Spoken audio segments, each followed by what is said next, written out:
At some point, I happened to see Kehna Hi Kya from Bombay. And I was just like, that's what I want to do. There must be some power to that kind of manifestation. And I remember the first take, they said roll and action, and I did the take and they said okay, and they all clapped. You've spoken about this one experience with the casting couch. There were a couple months where you didn't get work because of that reason. Till quite recently, I used to hear, oh, she's a very underrated actor. He has this presence. He walks into a room and you want to stand up. He doesn't leave the set. He doesn't go to his van. When I was called for Padmaavat, Sanjay sir just told me one thing. He said, this is a smaller part. Little inside stories. Amitabh Bachchan ma'am. She said, that's your girl. Sometimes they even had the audacity to walk into frame in the middle of a Sanjay Leela Bhansali scene.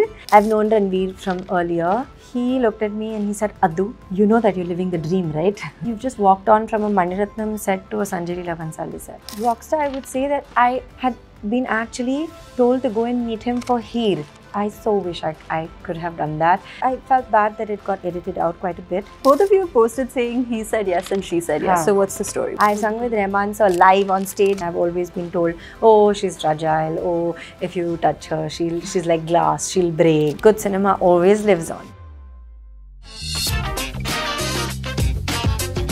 Welcome to Humans of Bombay, Aditi. Lots going on in your life, on the work front, on the personal front, and you look lovely. Everything looks amazing. How are you feeling? Very happy. I'm happy. I'm super excited, and I'm also very overwhelmed. Yeah. There's a lot happening. A lot going on. But Heeramandi looks so good, and you look so good in it. It's so much art there. It truly is. I mean, Sanjay sir is like a true and complete artist. He's an aesthete. He's also very emotionally engaging. And he takes you on this very immersive journey. And I think it's very life-altering to work with him. And I've always wanted to be a Sanjay Leela Bhansali heroine. I have been a part of his world before, so I'm lucky that he picked me again. Yeah. Two-time lucky. Yeah. Hopefully many more. And it all began, you've also mentioned that in your childhood, right, you were also exposed to a lot of art, culture, Yes. and you were profound in dancing, which I think you've spoken about before. But what was your childhood dream, right? Like, you know, the question that's asked, what do you want to be when you grow up? What was your answer? So as you rightly said, I grew up around a lot of music, dance, art, artists, academics, like really incredible, very, very, very culturally rich childhood. And, you know, you just not take it for granted, but it's just so normal to have that around you. Today, I realize the value of it. But at that time, it was just, I had these incredible people around me and I didn't know anything else. And I actually wasn't so exposed to films. Okay. Only child-friendly, correct films. Like what? Like which films were child-friendly and correct? Like the classics, which are made for children, like things like Sound of Music and Parent Trap and whatever those. Those are the correct ones. And whatever, and all the animation stuff and whatever, like all of that.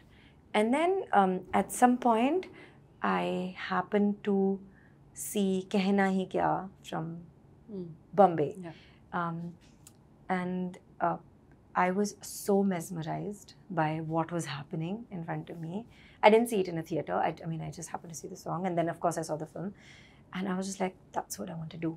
And that's where I want to be. And I literally wanted to jump into the screen.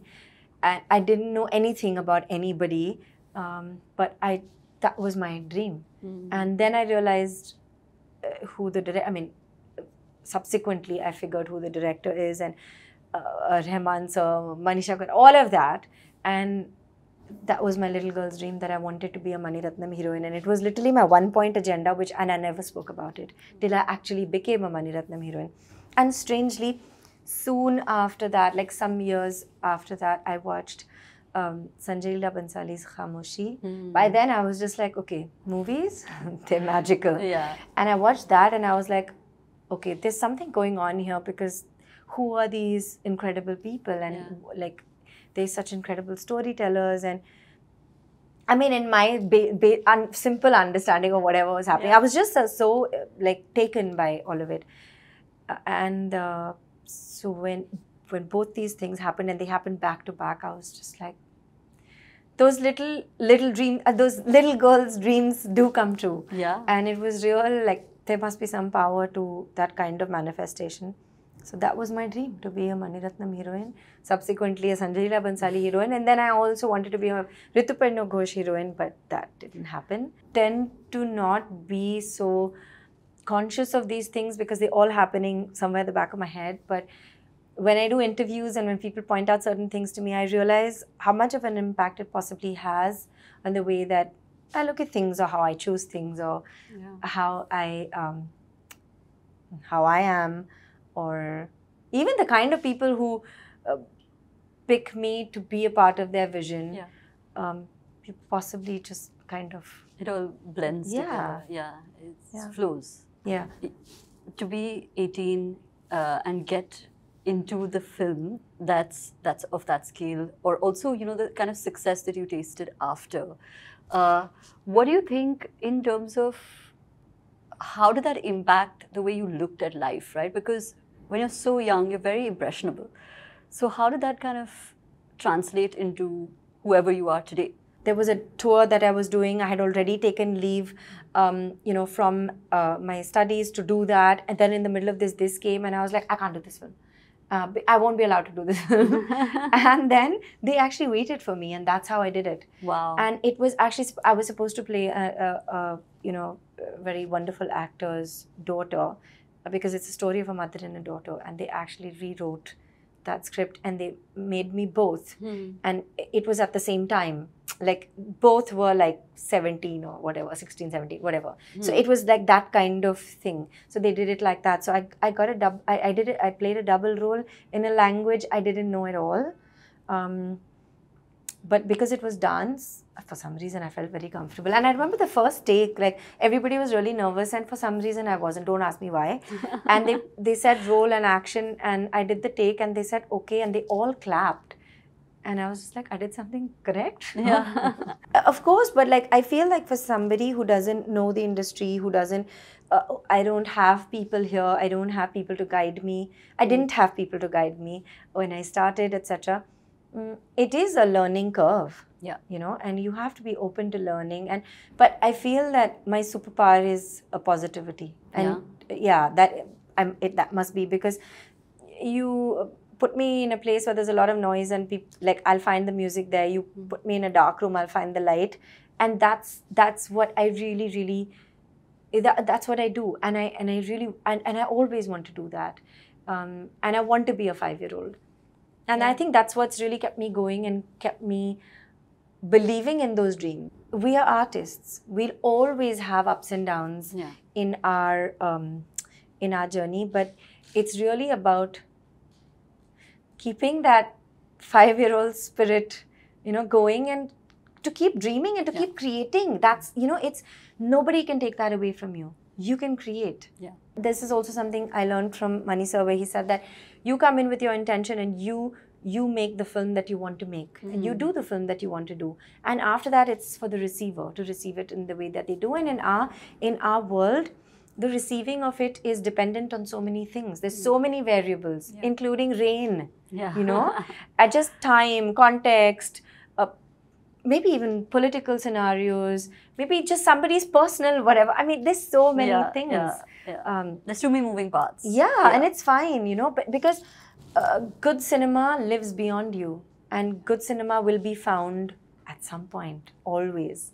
So there are wins and there are whatever, other things. There are lessons. And there are lessons, but good cinema always lives on. You've spoken about this one experience with the casting couch in an interview of yours very early on in your career, in your 20s, right? Was that something that kind of threw you off? Because it wasn't, like you mentioned that there were a couple of months where you didn't get work because of that reason. I don't want to take away from anybody else's experience, and everybody grows differently from experiences like these, you know, when work is being taken away or you're not getting the kind of work that you feel you deserve, etc.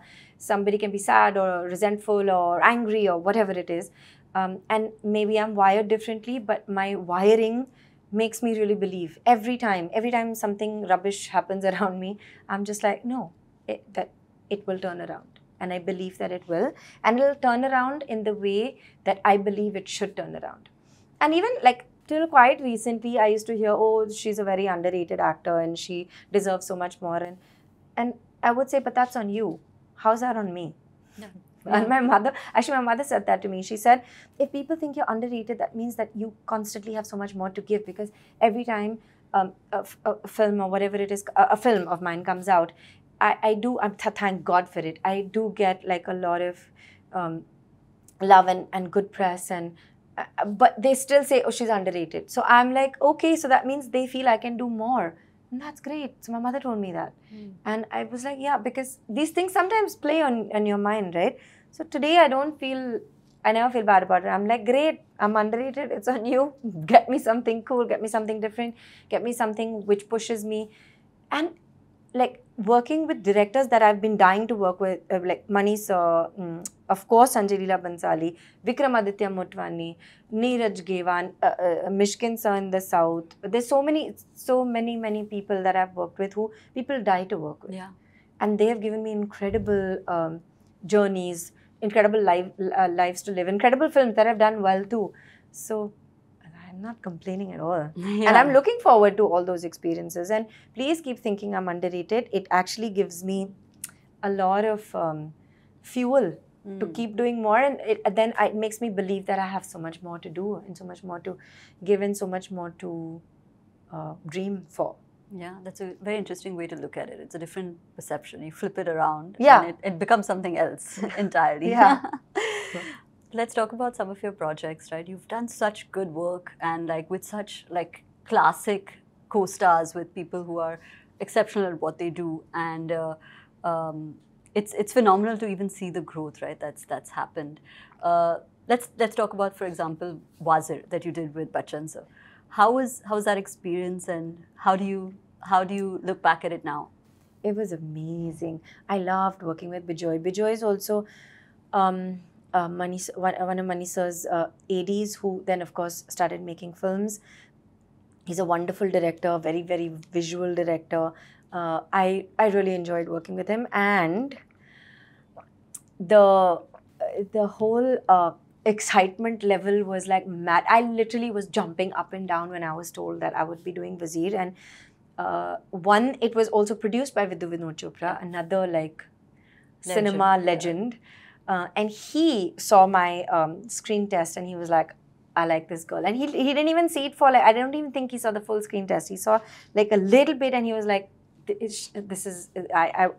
want her in the film. And then I was told that it was opposite Farhan Akhtar, who I admire, and Mr. Bachchan, who everyone dreams of working with. I never thought I would get an opportunity to work with him. And I did. And I had scenes with him. And it was incredible to be around him. It was really, I mean, I can't even describe to you how insane it was. Also, he has this, this presence. So he walks into a room and you want to stand up. Yeah.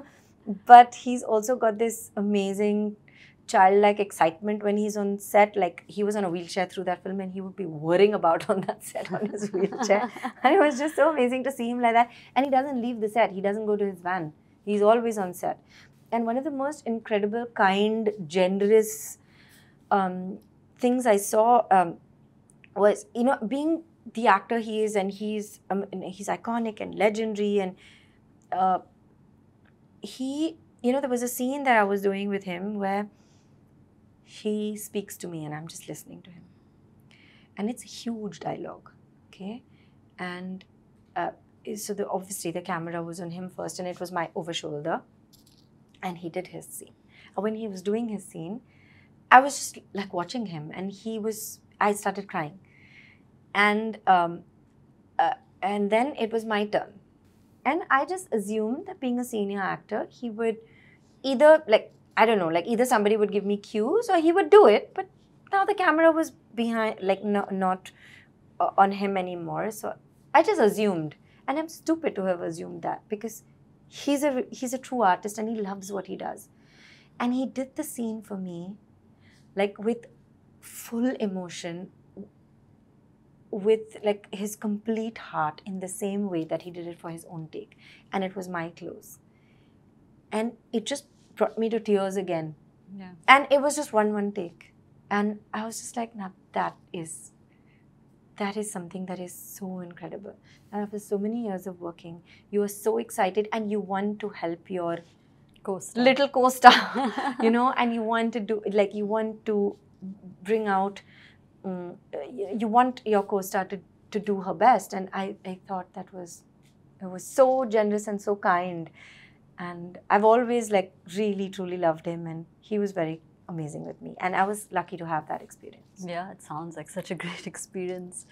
What about Padmaavat? We must talk about Padmaavat because again, it's somebody you wanted to work with, Mr. Yeah. Bhansali, and her film and just what the characters, the story, it was just beautiful. What was your experience off the camera there? Because the star cast was again phenomenal, huge, right? So you know, when I was called for Padmaavat, Sanjay sir just told me one thing. He said, of the 4 protagonists, this is a smaller part, but it'll really move people, and it'll be magical.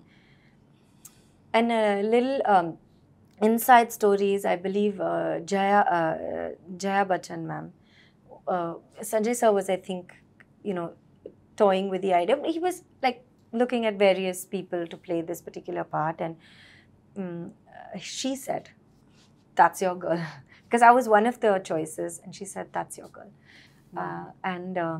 So I was, both of them told me this, and I was just like, wow. There are angels protecting you and like really like rooting for you, and it was incredible. So it's incredible how I got onto Padmaavat. And then when I was there, this is what Sanjay sir told me, and I was like, I'm not asking you any questions. I've dreamt of working with you, and I'm an actor because of you and Mani sir. So I'm there, I'm on, and whatever it is. And I finished, I was at that time shooting Kaatru Veliyidai with Mani Ratnam, which is a love story. I finished that, and 3 days later, I was on Sanjay sir's set. I walked onto set, and of course I was mesmerized because it was just like, what is this world? Yeah. It's incredible. And I walked on there, and I was just very overwhelmed. And my first scene was with Ranveer, and I've known Ranveer from earlier because we did this dance together in Paris, which Shad directed, before both of us became actors. And he looked at me and he said, "Adu, you know that you're living the dream, right?" And I was like, yeah. He said, "You've just walked on from a Mani Ratnam set to a Sanjay Leela Bhansali set." And he was like shaking me, and I was like, "You're right, you're right." It was really, really incredible, and I love Sanjay sir, and I just love working with him. And he's just, I mean, I said already that he just creates this incredible atmosphere for us, and he also loves us. Like, he loves his actors, he loves his characters, and everything that he does comes from love and extreme passion. You know, it's very inspiring, and it's really amazing to see. Everybody talks about how he challenges his actors. I'm like, he challenges himself the most. Yeah. The most. Yeah. To find that magic, to keep creating, to find something, you know, almost ephemeral, which, like, yeah, it's an experience. Yeah, it really is. It's. So tell me some fun, special memories off camera with your crew on the sets of Padmaavat. Padmaavat. Padmaavat, I can't actually remember. It was also my first time on Sanjay sir's set, so I was just taking everything like, in. But Heeramandi, yes. Heeramandi, thing that a lot of people don't know about Sanjay sir is, and he's a Humans of Bombay. So I can, like, this could be like his, I love this about him. He loves animals. Like, he loves dogs, and they like his babies. We had like some 21 or 25 four-legged babies on set, and they were all named. They were all treated like princesses or princes or whatever. They were the real Heeras of the Heeramandi set. they had grooming sessions and they had chairs. So they were all chill with us. Sometimes they even had the audacity to walk into frame in the middle of a Sanjay Leela Bhansali scene. And they got a lot of love for that also. And it was actually it's so heartwarming to see that, you know, to see this legendary director who everybody talks about and he's an enigma and like, you know, that's what people think of. Like, they have this perception of him and he's just like a little child. Yeah.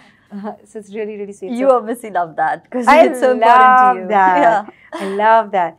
And yeah, that was fun. And at one point, he's also very perceptive. He kind of knows his actors and especially his heroines. He has this special connection with them. And there was one day when like he would tease me because he would say, okay, today Aditi has to get angry and she's going to do a love scene. So how are we going to pull this anger out of her? So I'd be like, oh God, the days I had to do like these these fury kind of scenes, I used to be like, God, save me, please. And one day he was just like, he gave me this, he spoke to me and he got me in the zone. And then he said, I want you to think about this. I'm going to give a lunch break and we're making a pact, you're not going to eat. And I was like, done.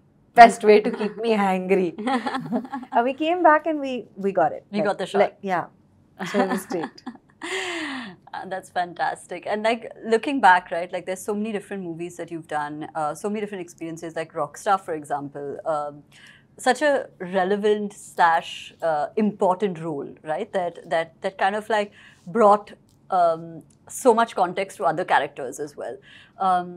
Is there a way that you look at the kind of roles that you select, or it's just good work that you're looking to do? See, at that time, na, like this is Yeh Saali Zindagi time. I didn't like I just, it was just like, oh my God, I'm getting to work with Sudhir sir. I'm going to do this film. That was really wonderful. Then I'm dying to work with Imtiaz Ali, so I want to do this. And also at that point with Rockstar, I would say that I had been actually told to go and meet him for Heer, for the part that Nargis Fakhri did. And I so wish I could have done that.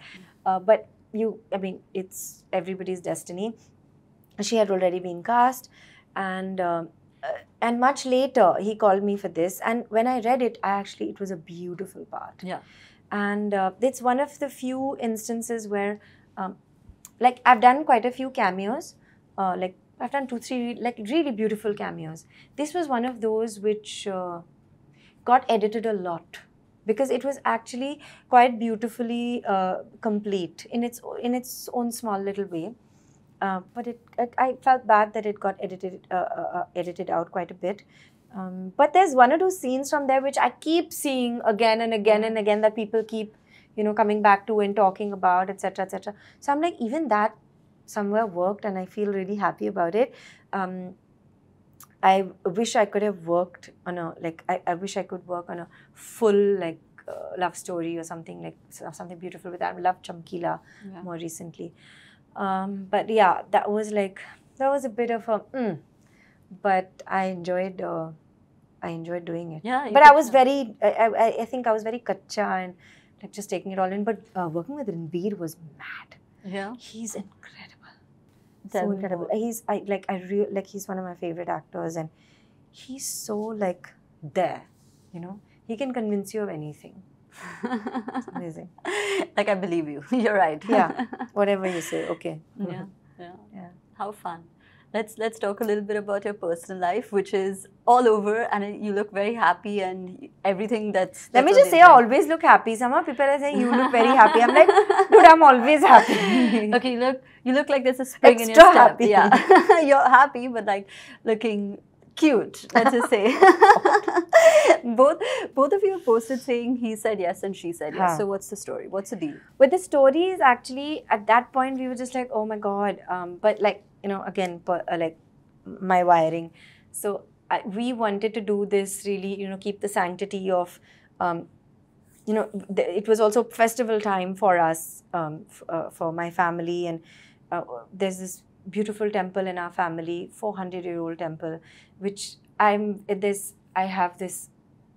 just wanted to like start everything there. And so this plan was made, and we were going for the puja anyway. So we were like, we'll do this little thing, a little ceremony as well, and exchange rings. And we tried so hard to keep it just a family and to keep it super quiet. But there were so many rumors, and I thought there was actually our parents, who are very, very, very private also, and our families are private. They were just like, I think maybe you should just put it out now, because now everybody's just like, and there's more dignity to it. So we did. And I realized, again, it's that my own wiring where I feel like, sometimes as actors we grumble about certain things, but I feel that, we're really blessed because there are so many people rooting for us, and there's so much love. There are blessings. And once I sort of, it like rewired my brain, I was like, yes, sanctity, yes, all of that is there. But I got that.